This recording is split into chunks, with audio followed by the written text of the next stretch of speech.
Je suis heureuse de vous voir. Je suis Mireille Tremblay, membre du comité éditorial de l'ouvrage. Je vous remercie d'être là et je remercie tous les gens qui ont participé à la réalisation de cet ouvrage-là. Jean-Marie Lafortune, qui est ici, professeur.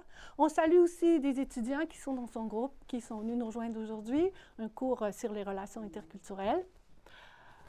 Il y a Christian Bobli ici, qui est coupable d'avoir été membre de l'Observatoire québécois de la démocratie.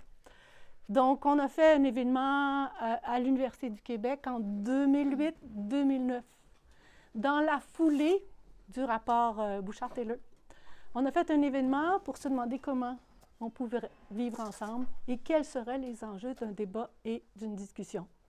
On était une trentaine de personnes, à 2 reprises, discuter de laïcité, d'intégration au travail, d'éducation à la laïcité ou à la religion.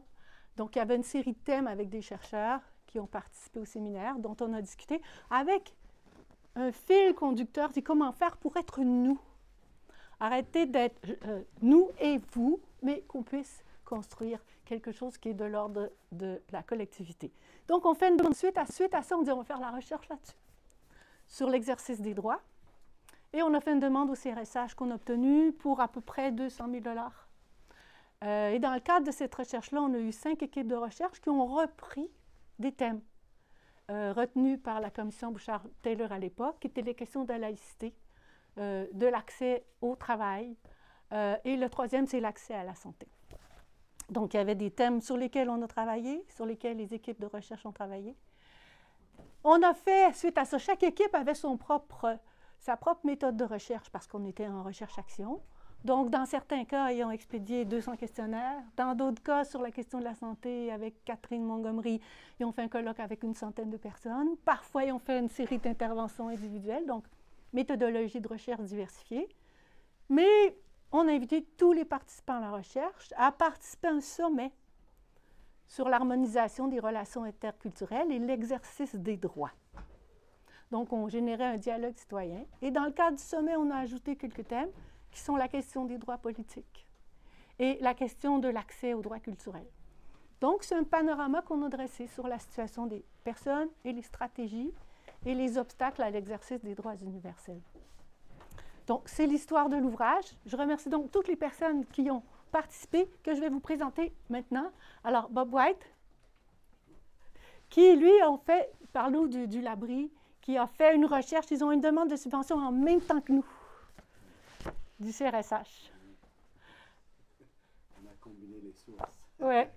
Donc, on collabore. Il y a un article dans l'ouvrage de Bob. Christian Bobli, Bonjour. Qui est vice-recteur à la recherche académique à l'Université à l'Université du Québec à Montréal. Jorge, tu veux te présenter rapidement? Georges Fortuné, professeur à l'UQAC, et j'ai une chaire de recherche du Canada en communication interculturelle et technologie de gestion en contexte pluraliste. Ouais. Je vous présente aussi Nadine Martin, qui a fait son doctorat et a terminé à l'UQAM, mais qui a assisté tout au processus de recherche depuis le début 2012. Donc, elle a tout soutenu tout au long et qui fait partie du comité éditorial. Donc, on était 5. Et il y a un certain nombre d'autres auteurs qui sont présents, ou de co-auteurs, Isabelle Comtois, qui est là, et Émilie Tremblay aussi. Allô. Et d'autres, peut-être, auteurs comme Catherine Montgomery pourront se joindre à nous plus tard. Donc, je vous invite à le lire. Mais en attendant, j'aurais une question à vous poser.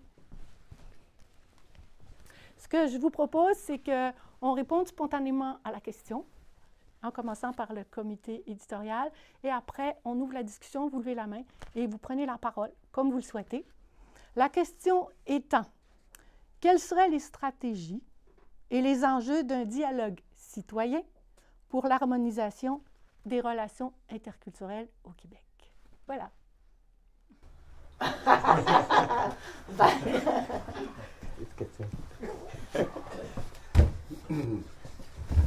C'est parce que je suis assis là ou Parce que tout le monde te regarde. Ouais.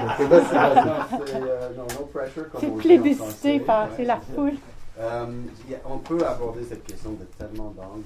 Si j'y pense comme juste dans le moment présent, actuel, qui me préoccupe beaucoup, c'est une série de débats publics sur le recul du français et sur le rôle de l'immigration dans le recul du français.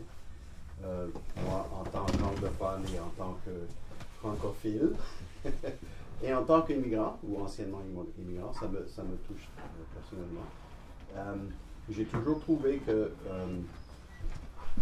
un des mandats d'une approche interculturelle critique, ben, ça serait de créer des conditions qui permettraient aux gens du groupe majoritaire à voir les personnes immigrantes comme des alliés, et pas juste comme des objets ou comme des travailleurs ou comme une main-d'œuvre, mais de vraiment voir qu'il y a des alliances à faire entre les gens qui arrivent ici et qui finissent, malgré eux parfois, qui finissent par aimer le Québec et beaucoup aimer le français. Et j'ai toujours trouvé que c'était vraiment comme le nerf de la guerre, et c'est quelque chose que les gens dans beaucoup de gouvernements au Québec n'ont jamais su faire. Donc c'est un peu, je vais peut-être commencer avec ça, avec un souhait de dire que si on veut que les gens aiment le Québec et aiment le français, mais il faut montrer qu'on les aime aussi.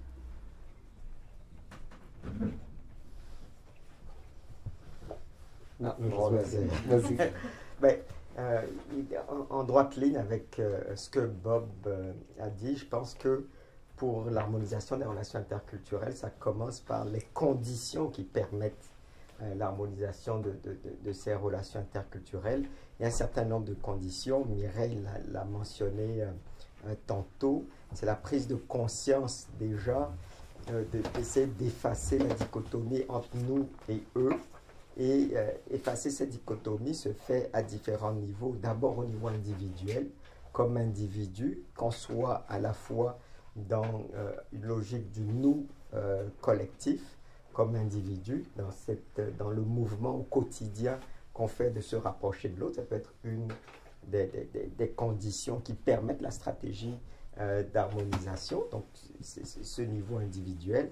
Après, il y a un niveau aussi un peu plus collectif, entre groupes, selon nos différentes appartenances. Comment est-ce qu'on peut faire des ponts les uns avec les autres? Et puis, ces ponts se font à différents niveaux, soit déjà au sein des familles, de nos familles respectives. Il y a aussi le niveau de l'éducation. Bon, ce n'est pas pour rien qu'on est aussi dans l'enseignement. Donc, il y a toute la question de la formation, de l'éducation, qui peuvent permettre l'éducation à l'autre, qui permet aussi d'intégrer cette volonté, un peu comme Todorov le disait, l'autre qui est différent de nous, mais égal à nous. Donc il y a cette question-là aussi à prendre en compte et qui permet ensuite de réconcilier des positions qui parfois peuvent être différentes et aller vers, j'aime beaucoup ce que tu dis, vers cette notion d'aimer, d'amour, de rapprochement, de lien avec l'autre. Et je pense que ces stratégies-là peuvent fonctionner aussi si on rajoute un autre acteur, qui est l'acteur possiblement étatique, parce que l'État joue un rôle aussi important là-dedans. Le discours, on a toute la question du discours. Quel est le discours qui est promu? Est-ce que c'est un discours oppositionnel, un discours de rassemblement, de rapprochement? Donc je pense qu'il y a différents éléments qui permettent de penser cette harmonisation en termes de stratégie. Donc, voilà un peu ce que je peux dire ce stade-ci. Ce que vous faites penser, c'est que même avant de parler d'harmonisation, ben, il faudrait penser aux conditions nécessaires. On l'a mentionné, mais c'est quoi ces conditions nécessaires concrètement pour permettre aux gens de participer? Quand on dit participer, mais ça implique nécessairement reconnaître qu'il y a des relations asymétriques. Donc, on n'a pas tous un accès égal, on n'a pas tous les conditions sociales qui permettent nécessairement peut-être à certaines personnes de vouloir, et je dis bien vouloir participer, parce qu'on ne peut pas présupposer que tout le monde veut participer. Ce n'est pas tout le monde qui veut participer, donc il faut donner l'espace à ceux qui veulent, à ceux qui ne veulent pas de faire leur vie. Donc, et faire acte aussi qu'il y a une pluralité des visions, pluralité des vies, des conditions de vie, etc. C'est juste qu'il s'agit de donner les moyens aux gens pour le soulever et les supporter comme tel, pour éventuellement arriver à une situation dans laquelle on dit, mais bon, on est dans des situations où on fait acte qu'il y a des disparités et on a donné le nécessaire pour pouvoir participer à ce moment-là. Mireille? Merci. Une des conditions sur lesquelles on travaillait dans le cadre du projet, c'est la reconnaissance des droits aussi. Parce qu'on parle d'harmonisation des relations interculturelles, mais l'hypothèse, c'était de soutenir l'exercice des droits et tout le projet de recherche a porté là-dessus, sur le dialogue. Alors, se parler, comprendre les positions respectives, comprendre les différences qui créent des inégalités. Donc, on avait comme postulat que l'exercice des droits, la reconnaissance des droits, la promotion des droits permettait l'accès à la citoyenneté et à l'harmonisation des relations interculturelles comme les fondements de l'interaction, de la justice, de la liberté, de l'équité. C'est à vous. C'est bien, moi je dirais, un autre acteur à mobiliser ou à sensibiliser, c'est les médias. C'est-à-dire qu'au fond, il y a un travail médiatique qui, des fois, semble un peu déconstruire tout ce qu'on essaie, nous, de mener à bien, entre autres en milieu universitaire ou milieu associatif, communautaire, parce qu'ils aiment bien travailler les questions de stéréotypes, ils aiment le scandale, le spectaculaire, mais dans le fond, parfois, on s'interroge à savoir si ils n'éloignent pas les gens davantage qu'ils les réunissent, alors qu'on compte beaucoup sur les relais médiatiques dans une société comme la nôtre, où les médias, maintenant, sont au cœur de nos vies, pour, je dirais, s'inscrire à l'intérieur aussi d'une dynamique de vivre ensemble, au moins d'intérêts communs, et donc d'agir de manière à favoriser, à relayer correctement, à tout le moins, les propos, les gestes qui sont posés, et non pas parfois à tenter de tabler là-dessus pour faire de la vente, et puis donc effectivement de nous éloigner de réponses satisfaisantes aux problèmes qui se posent.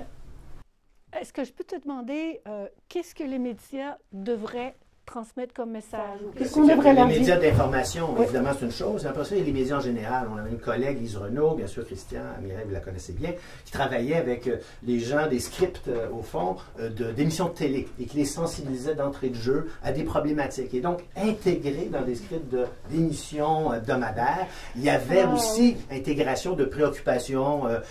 Bon, elle, c'était sur la santé, mais on pourrait, la santé démocratique ou la santé de la société, on pourrait aussi l'intégrer. Mais donc, on voit qu'il n'y a pas simplement au niveau des nouvelles comme telles, des médias d'information, mais aussi de ce que les médias nous donnent à donner comme représentation de notre propre société. Ce que je peux faire, l'avocat du diable à ce moment-là, mais qu'est-ce qu'on fait dans cette situation maintenant, aujourd'hui, dans laquelle les gens ne lisent plus nécessairement les médias, ils ne s'informent pas nécessairement. Donc, comment aller les chercher en faisant ce travail-là?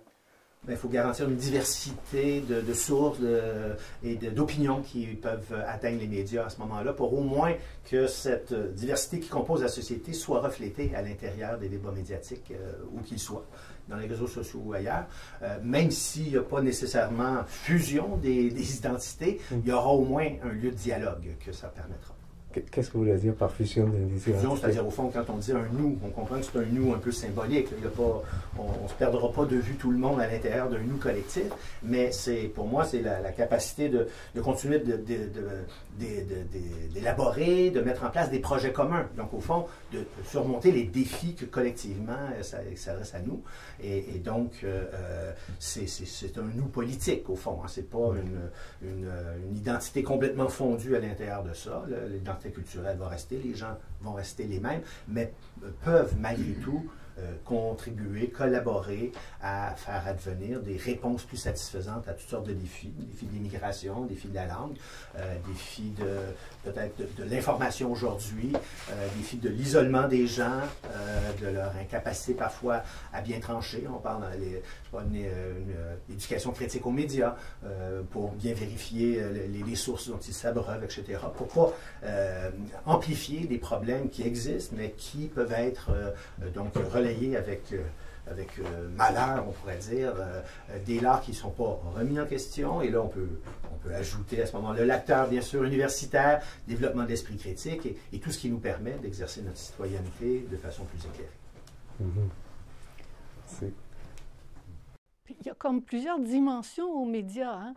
Hein? Puis ça me fait penser à, dans la commission Bouchard-Taylor, qu'on a dit que la crise a été provoquée par les médias, qu'il n'y avait pas vraiment de problème, que c'était provoqué. Donc, il y a un rôle des médias sur la création de l'opinion. Là, vous invoquez aussi la question de la diversité des sources pour rejoindre diverses populations. Et parce qu'on n'utilise pas tous les mêmes journaux, tout le monde ne lit pas, donc il y a plusieurs sources de communication ou d'interaction. Et aussi la diversité des points de vue, qu'il y ait plusieurs points de vue qui soient entendus. Et aussi, c'est parce que ça, c'est un article de l'ouvrage, la diversité des représentations. Et qu'on n'ait pas toujours l'image d'un stéréotype de c'est ça qu'on voit à la télévision, c'est ça qu'on voit dans les médias, c'est ça qu'on voit dans les journaux. Puis on peut voir qu'actuellement, bon, la diversité artistique Montréal, qui est un gros partenaire, là, qu'il y a des travaux, tu parlais de script, ils travaillent avec Radio-Canada, ils travaillent avec différentes instances pour qu'on voit la diversité qui est nous, finalement, qu'on ne voyait pas il y a quelques années. Tu sais, c'était le temps d'une paix. C'était prototypé. Elle n'était pas, comment dire, elle n'était pas reconnue. C'est-à-dire, dans le sens que la diversité, on le sait, elle a toujours existé dans toutes les sociétés. Là. Il y a une diversité d'identités comme telle. C'est juste que là, maintenant, on dirait qu'on fait acte comme tel. Pourtant, elle a toujours été là.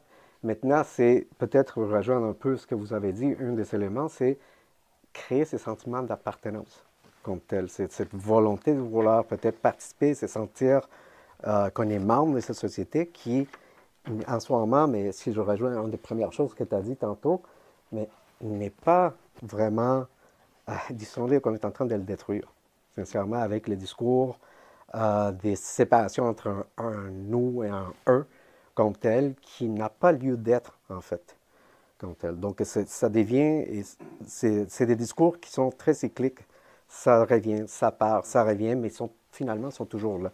C'est juste qu'à certains moments, surtout les acteurs politiques ont comment dire, une responsabilité majeure à ce moment-là de ne pas promouvoir ce type de choses-là ou pas l'utiliser. Oui, moi, je voulais revenir sur les acteurs politiques aussi.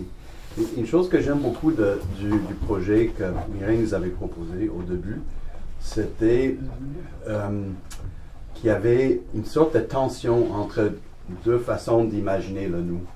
Donc, est-ce qu'on fait partie du nous parce qu'on est différent, c'est-à-dire dans notre différence, on compose la diversité et puis on est unis dans notre diversité, ou est-ce qu'on fait partie du nous parce qu'on est des êtres humains?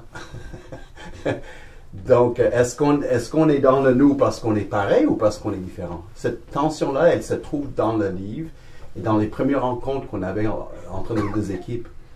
Et ce que Isabelle Comtois avait travaillé dans notre chapitre sur cette question des approches citoyennes versus les approches interculturelles. Et je pense que c'est uniquement au Québec qu'on peut avoir une discussion de ce genre-là, de voir est-ce qu'on parle de la différence? Est-ce que ça fait partie de la vision politique de la chose ou non? Je pense que parfois c'est dommage parce qu'au Québec, il y a beaucoup de confusion là-dessus. Est-ce que c'est une approche un peu républicaine où tout le monde est pareil, on ne parle pas de l'ethnicité ou des différences d'origine? Ou est-ce que justement c'est par nos différences, un peu à l'image du système canadien, le multiculturalisme, que c'est notre différence qui fait notre contribution au groupe? Moi, personnellement, j'aime ma différence, c'est correct, hein, mais c'est pas pour ça que je fais partie du Québec. Moi, je fais partie du Québec parce que je vis ici, parce que je suis citoyen, parce que j'ai fait des enfants ici, parce que je paie des impôts. Donc, oui, je fais partie du Québec, mais est-ce que je dirais que je suis québécois? Ça, c'est comme plus délicat comme question, parce que là, on est dans le domaine de l'ethnicité ou de l'identité culturelle. Donc, je voulais juste souligner ça dans le projet, parce que le projet est parti de cette réflexion, comme on l'avait dit, Isabelle et moi, sur la possibilité de penser cette question avec, dans une logique complémentariste. C'est-à-dire, les deux sont complémentaires, mais on ne sait pas comment exactement. Avant le projet, on ne savait pas. Je ne sais pas si on sait plus.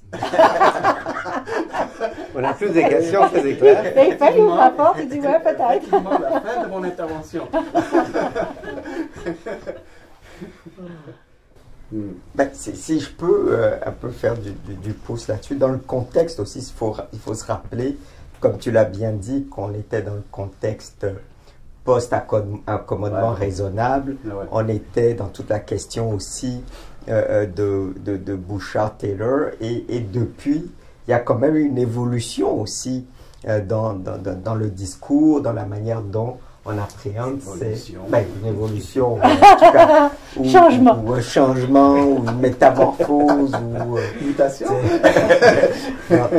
dans le discours où, au fond, l'une des déclinaisons, c'est qu'à l'époque, c'était aussi toute la question de la laïcité. Aujourd'hui, on revoit encore aussi, parce qu'il y a un des chapitres aussi qui porte sur la laïcité, c'était débat intense, et on l'a vu pendant la recherche aussi, comment ça a suscité. Puis je pense que la question des relations interculturelles amène beaucoup d'émotions, de tensions, de réactions également.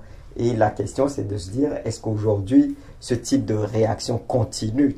Bien sûr que oui. Et si on rajoute maintenant quelque chose qui est différent du contexte de l'époque, tu as parlé des médias, c'est aussi sur la question des réseaux sociaux, qui amènent un autre type de complexité, de défi. Et un des volets, je pense, de ce nous, ici au Québec, se renforce avec un discours plus international aussi. Donc, il faut l'insérer dans un contexte international beaucoup plus large qui aborde ces questions. Et donc, je pense que ce sont des éléments aussi à rajouter parce que l'influence de l'international sur la dimension locale doit être davantage prise en compte également. Oui, madame. Bonjour. Et après, un autre, mais j'ai vu. Oui. Bon, oui, c'est bon. Okay. Ben, j'avais participé au premier débat qu'il y avait eu en 2000, je ne sais plus combien, là, mais sur la laïcité. Oui. Et je me demandais, comme vous avez dit, ça a évolué un peu. Et là, on va avoir le cours de culture et citoyenneté québécoise, avec un volet qui va traiter de la laïcité, mais aussi du vivre ensemble. Est-ce que ça vous encourage un peu pour la dimension interculturelle qu'on veut développer, qu'on a commencé à développer avec le sommet? Mais je pense que l'évolution, moi je trouve que c'est une évolution par rapport à ce qui existait en 2013, 2012, je ne sais pas. En tout cas, si jamais, moi je pense qu'il y a un espoir pour développer l'interculturalisme au Québec, puis que la population, les gens, autant les nouveaux arrivants que on dit de souche, entre guillemets, sont plus ouverts que c'était dans le temps. Parce que c'est vrai que ça avait fait un bon débat, je me rappelle. Et je pense que, j'ai hâte de voir les conclusions que vous avez mises dans le rapport, mais je pense qu'il y a eu quand même une évolution depuis 5-6 ans. Et avec ce nouveau cours, ça va au moins éduquer les jeunes. Parce que je pense que c'est par eux qu'il faut que ça passe maintenant pour développer les meilleures relations entre tous les citoyens et pour développer, comme vous dites, le nous pour tous les citoyens du Québec. Merci. Monsieur Raoult, je pense. Oui. Mon nom est René Jean Raoult, Merci. un ancien professeur au département. Oui. Je suis avant tout un communicologue. Donc la question que je me pose, c'est y a-t-il une relation entre les différents obstacles qu'on voit apparaître dans les systèmes d'intégration et les conceptions qu'ont les gens de la communication, car j'ai trouvé, je ne suis pas le seul, qu'il y a un rapport entre les religions et la façon de voir, le fonctionnement de la communication. Par exemple, bien que je fais des regroupements simplistes, il y a autant de religions qu'il y a de croyants. Ça, c'est une certitude pour moi. Certains l'ont bien écrit. Je pense à un Allemand qui a fait le nom m'échappe parce que je suis vieux, comme Biden, et donc beaucoup de choses m'échappent. Mais en ce qui concerne ça, ce que je vois, c'est qu'il y a des grandes différences, par exemple, qui ont surgi dans les religions du livre, celles qu'on connaît bien, le catholicisme et le protestantisme. Dans le catholicisme, en gros, on prétend fermement, surtout chez les conservateurs catholiques, que le Christ, avec son corps et son sang, est présent dans l'Eucharistie. C'est dans l'Eucharistie qu'il est. transférons ça dans le domaine de la communication, c'est dans le texte, dans les écrits, les saintes écritures, qu'est le sens des choses. Chez les protestants, enfin en gros, parce qu'il y a certains, les anglicans, ils croient encore,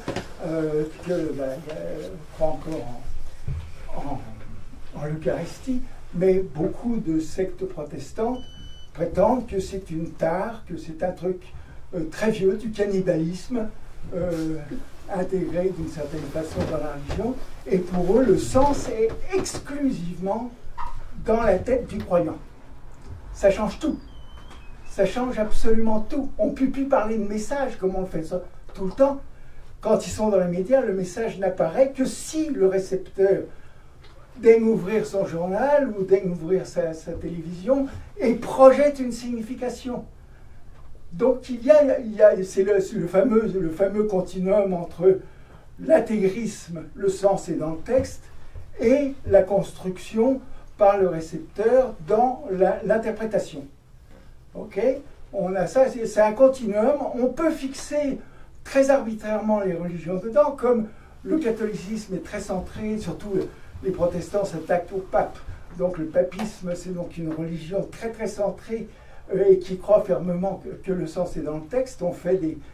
On reconnaît de temps en temps qu'il faut nuancer, on fait des encycliques, des machins, enfin, il y a des tas d'arrangements possibles, mais c'est dans le texte. C'est la même chose pour les musulmans, en gros. Hein, ils tiennent beaucoup pour la crédibilité de ce qu'ils racontent, non pas à la création par des êtres humains, mais à la création par la révélation de Allah à Mahomet. C'est fondamental, c'est dans le texte, et c'est à partir de ce moment-là, le texte est sacré, on ne doit pas y toucher. Il y a heureusement des gens, l'équivalent des prêtres qui évoluent un peu sur la question, mais en gros, il y a ça. Dans le judaïsme, c'est quand même l'interprétation des rabbins. Et on appelle ça, le judaïsme, c'est la religion de l'interprétation perpétuelle. C'est-à-dire à chaque fois qu'un rabbin prend quelque chose en compte, c'est une nouveauté, ça rejoint un petit peu ce que je disais. Moi, j'élargis ça, c'est tous les fidèles font à peu près ça, plus ou moins bien, mais il y a un peu de cette création-là. Donc dans le judaïsme, vous avez ça, et vous avez donc, à partir de ce moment-là, quand vos immigrants arrivent, il s'agit de savoir ce qu'ils ont déjà derrière la tête à propos de ça, parce que on a découvert à la fin, quand j'ai fait mes études, c'était en France, mais on m'enseignait en psychologie sociale uniquement des auteurs américains, et je dirais sans méchanceté, judéo-américains. C'est pas de la méchanceté, c'est au contraire pour souligner qu'il y avait cette idée de la construction du sens qui était là.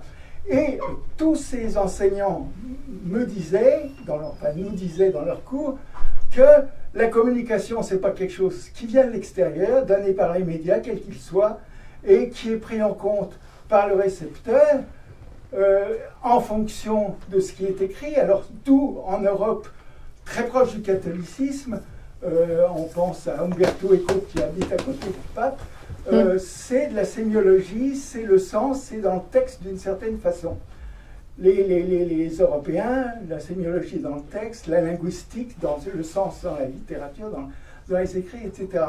Tandis que pour les protestants et les juifs, disons d'une certaine façon, d'ailleurs il y a une proximité plus forte entre le protestant, il y a beaucoup de protestants qui donnent à leurs enfants des noms de la Bible.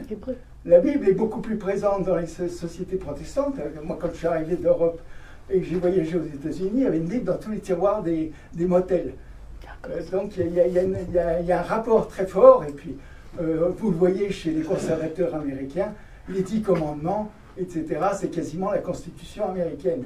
Donc il y a un rapport entre ces civilisations-là qu'on connaît bien parce qu'on a vécu, on a été éduqué là-dedans, mais on connaît très mal l'islam et on connaît très mal un paquet d'autres civilisations. Et la preuve, un phénomène qu'on devrait prendre en compte au début de tous les cours sur l'immigration, c'est la façon dont les prêtres catholiques ont traité, et les protestants ont traité les Amérindiens, les enfants des Amérindiens. On dit l'école nous sauve, mais eux, ça les a coulés. Notre école les a coulés.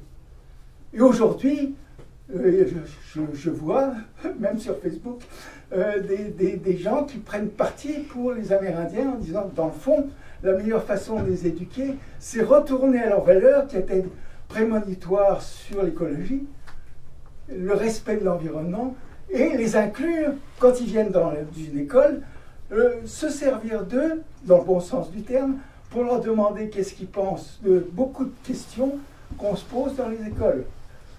Les écoles nord-américaines, en général, sont très ouvertes sur le dialogue, ils feront participer les enfants. Et c'est donc une bonne chose de leur demander comment eux, ils ont l'habitude de traiter de cette chose-là dans le milieu d'où ils viennent.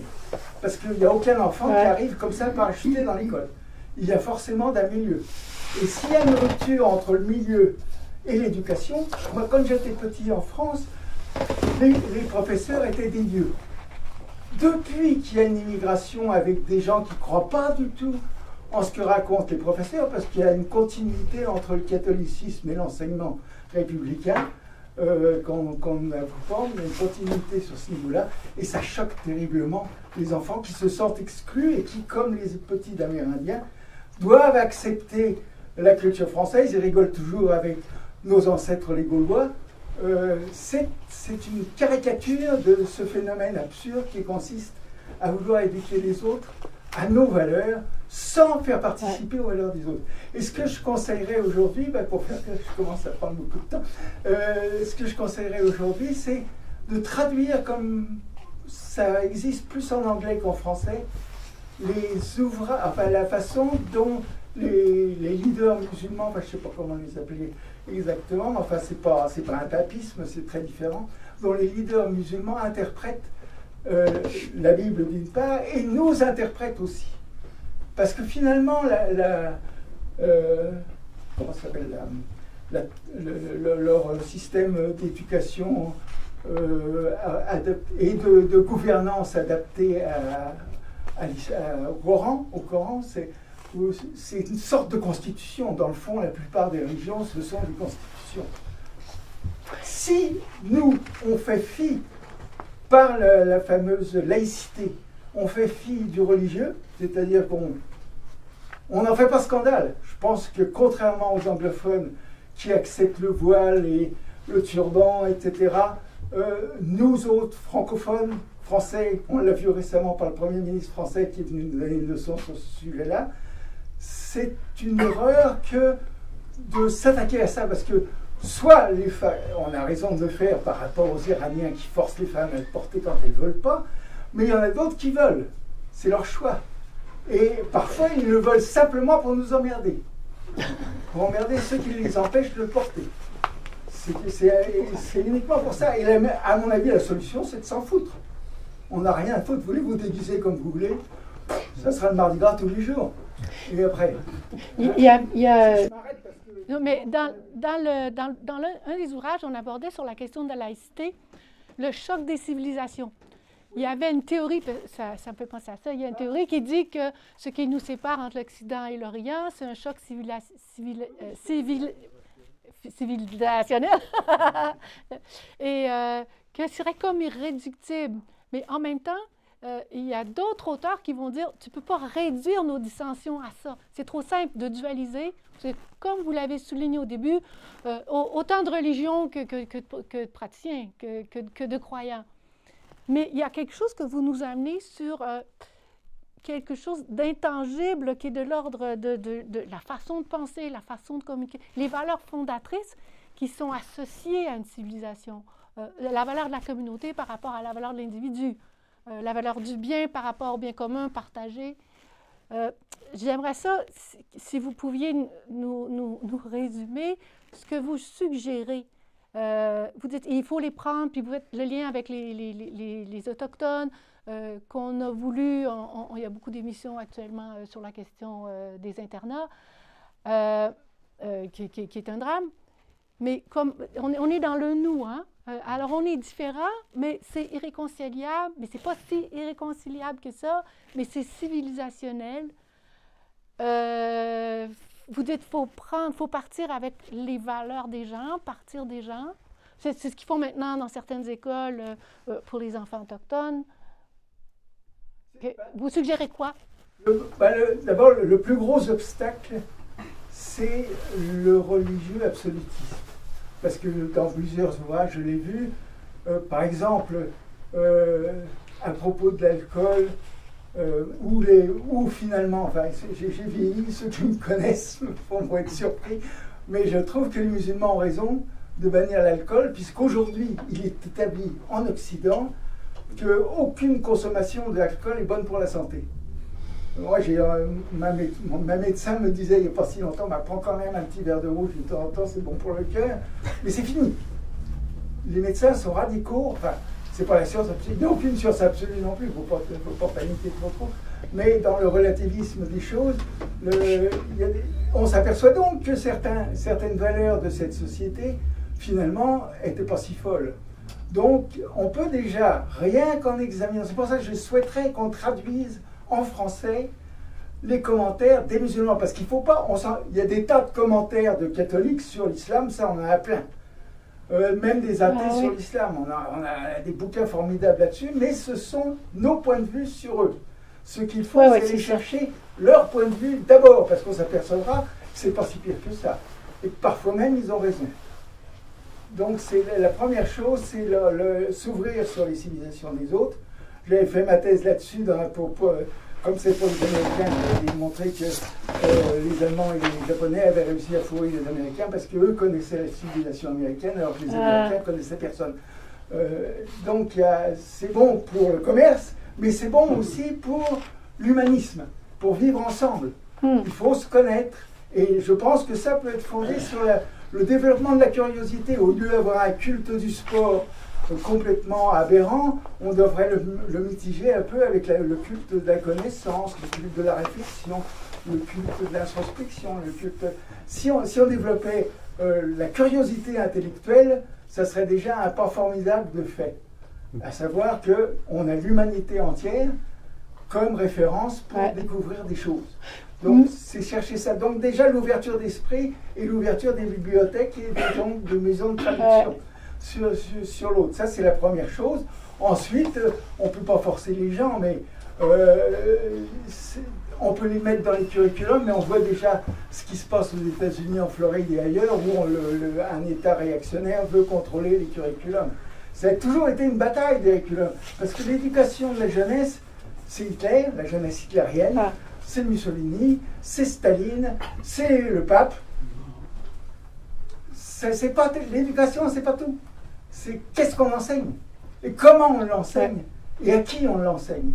Est-ce que ceux à qui on enseigne les choses ne sont pas porteurs de certaines choses qu'on peut exploiter dans le bon sens du terme? Donc, l'ouverture, mais c'est la notion de... Oui, donner la parole, c'est l'expression des personnes. C'est ce que tu disais tantôt, c'est considérer l'autre comme un allié. Mais c'est considérer l'autre comme une source d'intérêt. On avait, avec les étudiants, avec Jean-Marie tantôt, on demandait c'est quoi les valeurs fondatrices du dialogue et ils ont sorti la curiosité, l'ouverture, l'éducation. Donc l'axe... Surtout pas seulement la tolérance. De Voltaire, déjà révolté contre ça. La tolérance est une forme de mépris. Il faut avoir cette curiosité qui est notre propre développement grâce au... Donc, une humanité qui s'enrichit de la curiosité à l'autre. Donc, vous suggérez deux axes. La curiosité, il faut que les personnes puissent s'exprimer, qu'il y ait des plateformes pour s'exprimer, mais qu'on soit à l'écoute les uns des autres. Et le deuxième, l'éducation. Vous avez des commentaires là-dessus, les autres? Il y avait deux personnes? OK, merci. Oui, vous? En faisant contraster l'intervention de madame, de monsieur, puis là, ça boucle la boucle parce qu'on revient à l'éducation. Et là, il y avait l'aspect de traduction, mais traduire des penseurs musulmans. Mais là, ce qui ressort, c'est que c'est pas juste des mots, mais c'est épistémologiquement, on est sur des bases de ce qui est vrai et disloqué. Donc, il faut traduire, mais il faut peut-être aussi inventer un langage pour rassembler des réalités qui ne se touchent pas, même quand on traduit un mot, mais là, il faut en inventer des nouveaux mots, je pense aussi, là. Puis, puis éviter le piège de l'endoctrinement dans l'éducation aussi, en faisant, OK, mais on se donne le luxe philosophique, civilisationnel d'être ouvert au point d'accepter qu'on a des ambiguïtés épistémologiques, puis d'être ouvert à ce point-là, de ne pas chercher le compromis à tout prix, puis de ne pas chercher l'absence de friction, parce que c'est ça, des fois, là, un espèce de vivre ensemble où il n'y a pas d'accrochage, c'est dangereux aussi. Donc, c'est de traduire les choses, mais à un niveau où on a besoin d'une réflexion quand même poussée et d'accepter les frottements qui se produisent dans cette traduction-là. C'est ma petite intervention. Ouais, mais pas la moindre. Rachid Bayou, j'ai participé en 2016 un peu aux travaux qui ont été réalisés lors du sommet citoyen, lors du dialogue sur le sommet citoyen. Et je n'ai malheureusement pas encore lu le livre, et j'ai participé quand même à certaines réflexions liées aux orientations, etc. Moi, j'aimerais bien poser une question sur la stratégie, si elle a été un peu définie pour cette harmonisation des relations interculturelles et le vivre ensemble. Est-ce qu'on a pensé aux mécanismes inhibiteurs pour la réalisation de cette stratégie? Et là, je l'avais dit lors d'un des ateliers, qu'est-ce qui empêche, quelles sont les tendances lourdes au niveau national ou international, même si le contexte a changé, je me réfère à ce que je disais tout à l'heure par rapport à la dimension internationale qui donne un contexte aujourd'hui complètement changeant depuis 2016. Est-ce qu'aujourd'hui, les chercheurs ont pensé aux éléments inhibiteurs qui rendraient difficile la mise en place et l'opérationnalité de cette stratégie pour harmoniser la disharmonie qui existe actuellement? Quels sont les mécanismes réels qui ont lieu? On a nommé certains. On a parlé des conditions, on a parlé des médias, on a parlé de la lecture de certaines postures religieuses ici ou là, qu'elles soient bien interprétées ou mal interprétées, même à l'intérieur, par exemple, du monde musulman. Si on nomme le monde musulman, il y a beaucoup d'interprétations erronées qui, elles, s'affichent dans le monde occidental, parce que l'Occident n'est pas tellement avisé sur cet aspect du monde musulman tel qu'il est, même des dissensions actuelles qui existent et les réflexions philosophiques, hautement philosophiques qu'il y a par rapport à la lecture du texte et de l'interprétation, je me réfère à ça. Est-ce qu'il y a une réflexion sur quel est le bloc inhibiteur qui empêche cette stratégie? En un mot, est-ce qu'on peut les regrouper dans une analyse structurelle? C'est-à-dire aller jusqu'aux politiques, jusqu'aux médias, on en a nommé quelques-uns. Est-ce qu'on a cette vision des choses? Et pour voir si cette fantastique stratégie sur laquelle beaucoup de monde ont travaillé depuis 2016, est-ce qu'il y a des éléments inhibiteurs clairs et identifiés? Merci. Est-ce que tu me permets? En fait, il y a plusieurs visions. Si vous prenez, par exemple, une vision qui regarde les changements à travers les mouvements sociaux, par exemple, il y a plusieurs éléments qui doivent se retrouver. En partant, par exemple, avec une volonté politique, en premier.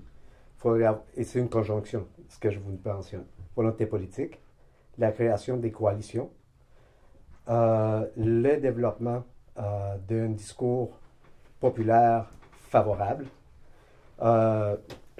c'est-à-dire une opinion publique favorable comme telle, et le support des communautés en question, c'est-à-dire qui sont concrètement affectées.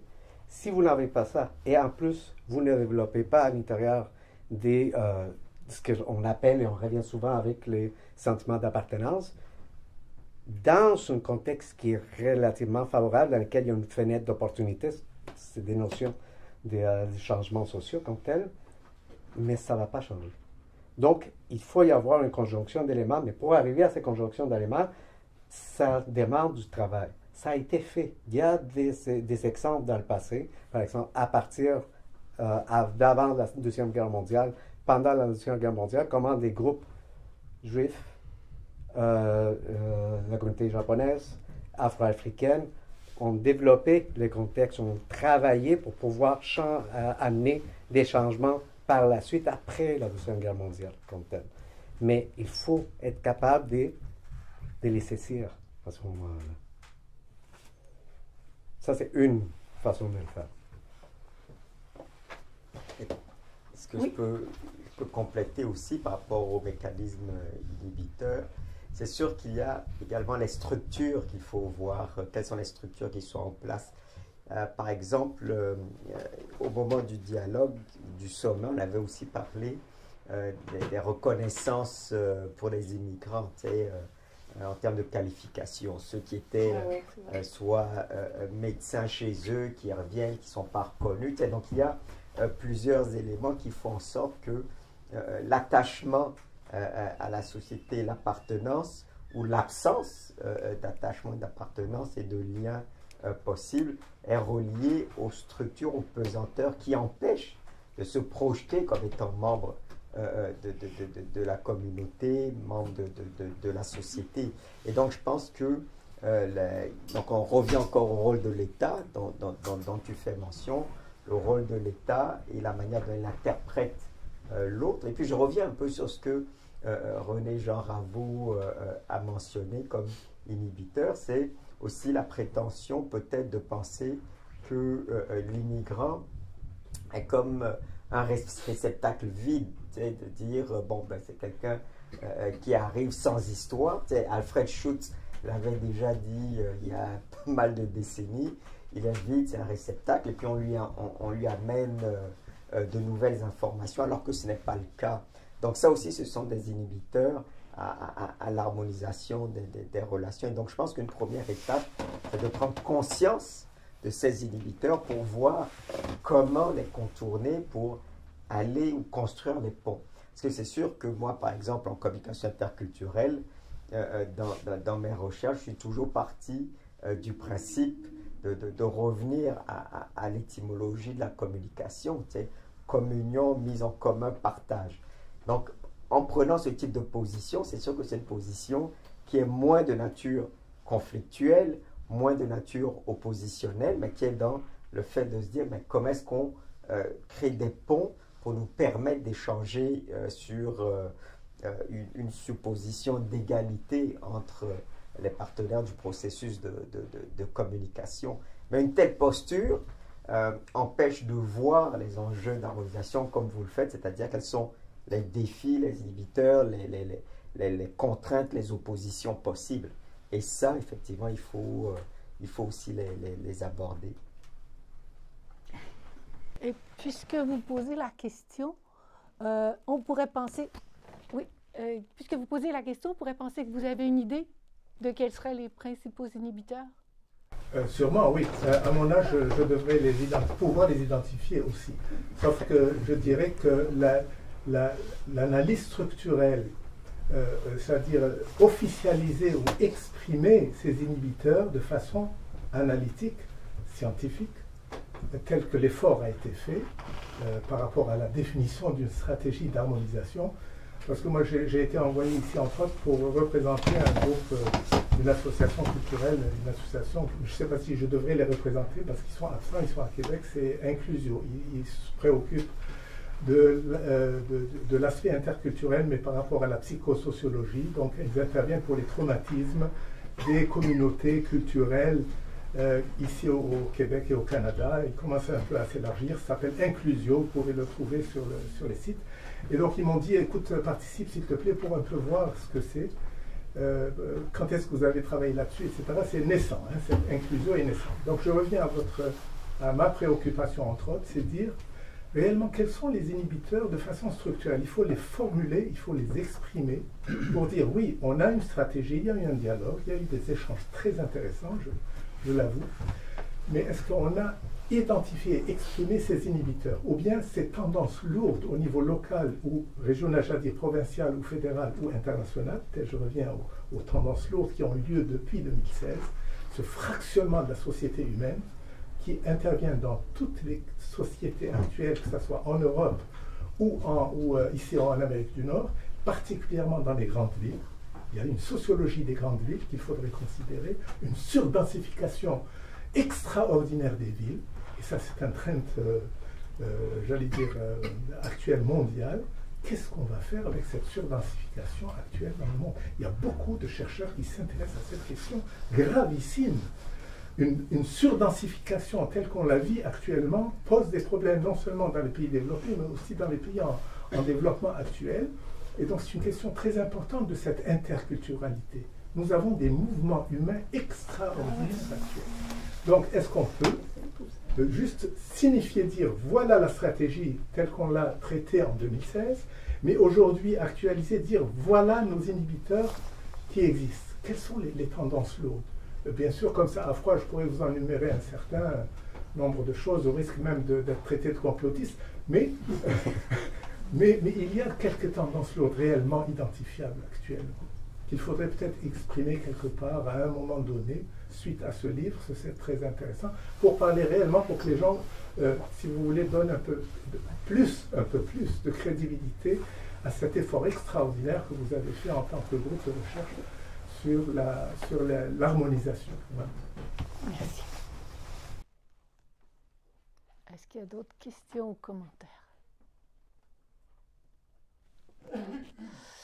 Alors, il y a évidemment matière à débat, matière à recherche, matière à poursuivre, certainement matière à être extrêmement reconnaissant envers tous ceux qui ont participé, envers votre présence. J'aimerais, Jean-Claude Koumouyangué, Jean-Claude Aimé, tu es là? J'aimerais vous présenter. Est-ce que tu veux venir, s'il te plaît? Pour conclure, il y a un verre aussi, donc on pourra poursuivre la conversation autour d'un verre. Mais j'aimerais vous présenter Jean-Claude Aimé Koumouyangué, qui est l'Observatoire québécois de la démocratie, qui a suivi le projet et qui va publier un ouvrage demain. L'ouvrage est rédigé, il va avoir un lancement ici demain. J'aimerais que tu nous le présentes rapidement. Ah oui, bonjour tout le monde, je suis moi de retard, puis ça fait plaisir de retrouver l'équipe avec qui on travaille là-dessus. Il faut le retrouver ici également aussi. Donc les livres aussi parlent de... en fait, ça rajoute un peu à la question que vous parliez au niveau du traumatisme. Donc ma thèse se concentre sur les questions de traumatisme politique. Donc je suis en train de construire un cas théorique sur la conceptualisation des concepts traumatisme politique. Donc dans mon mémoire, j'ai travaillé un peu avec les communautés la pédagogie des Grands Lacs, où je me suis spécialisé dans les enjeux qui vivent au niveau politiquement, étant donné que l'intégration n'est pas pareille avec ceux des autres au niveau de la participation politique. Donc il y a toute une éducation politique, un apprentissage politique, une éducation citoyenne, civique, et ainsi de suite. Donc c'est pas le même profil qu'on voit. Donc mon livre, ce qu'il amène, il parle d'un sujet en particulier au niveau de leur intégration, surtout la communauté rwandaise, leur intégration après les génocides de 1994. Donc ça fait 30 ans. Donc j'ai regroupé des récits des gens, aussi leurs défis au niveau d'intégration, au niveau de la participation. Puis à la fin, je fais une analyse un peu sociologique avec le concept de stigmate avec Elie Hoffman, avec du Bourdieu sur l'habitus. Donc pour amener vraiment une conceptualisation de comment l'enjeu, après 30 ans jusqu'à aujourd'hui, il y a toujours encore ce traumatisme-là, mais qui est plutôt une connexion entre traumatisme politique et traumatisme psychologique, mais qu'on peut diversifier ces enjeux. Donc le livre demain, ça va être ici, mon livre va en parler de ça. Il y a aussi des récits un peu très poignants, mais qui racontent et qui ramènent un peu le pourquoi les gens sont ici. Et surtout l'enjeu qu'on va en parler avec Mireille, c'est pourquoi. Parce qu'aujourd'hui, on sait très bien que au Rwanda, ce qui se passe au Rwanda et ici, les gens sont toujours connectés avec ce qui se passe. Donc leur intégration aussi est aussi médiatisée symboliquement par l'attachement d'origine et aussi l'attachement de la communauté d'accueil. Donc il y a tout un dialogue qu'on fera demain. Donc je vous garde les points, puis après on va... Merci. Oui, et de comprendre dans la vie des gens ce que ça veut dire immigrer. C'est pas juste je veux arriver ici ou je veux un travail ou si on arrive avec toute une histoire, on arrive avec sa culture, on arrive avec son pays. Et dans le cas du Rwanda, qu'est-ce que j'oublie? De quoi je me souviens? Qu'est-ce que je retiens? Qu'est-ce que je peux partager? Quels sont les conflits qu'on amène avec nous? Donc c'est quelque chose d'extrêmement complexe. Et ce qui nous fait croire que, j'aime beaucoup le laboratoire, le GERACI, c'est communication interculturelle internationale. Donc, il y a quelque chose d'universel. Les droits, ils sont universels. Qu'est-ce qu'on a d'universel? En dehors de la rupture irréconciliable entre l'Occident et l'Orient, ou est-ce qu'il y a des terrains où on peut se rejoindre, où on peut reconnaître, où on peut accepter aussi et profiter des différences qui nous sont apportées, comme tu disais, écoute, peut-être que prendre du vin, c'est pas si bon que ça. Donc, il y a peut-être des bonnes idées un peu partout. Donc, quelle est la dimension universelle? Quelle est la dimension, donc, sortir un peu de notre... L'interculturalité, c'est le monde. Et c'est le défi de demain. Puis on disait, tu peux te rappeler, Mireille, on parlait qu'on pourrait probablement travailler aussi au niveau de l'observatoire aussi, organiser un débat ou un échange sur les relations interculturelles parce que les conflits de l'outre-mer, mais souvent, c'est ramassé ici aussi. Ouais. Parce que dans le livre, ou même je fais l'analyse, les ethnies rwandais, donc le conflit s'est ramassé aussi ici. Donc l'air vécu ensemble, collaborer en tant que communauté. Donc c'est une question de je me cache, je ne veux pas participer, je ne collabore pas. Donc ça fait aussi un écho sur ce qui se passe aussi actuellement à l'actualité au niveau de l'Israël aussi avec la Palestine. Donc les conflits se ramassent souvent ici. Ouais. Donc la conceptualisation de ces constructions traumatisme politique, donc c'est vraiment au-delà des frontières et aussi de l'intégration. Alors, merci à tout le monde. Merci à toi, Jean-Claude. Je vous invite, il y a un verre de vin de prévu. Vous pouvez demander de l'eau si vous préférez.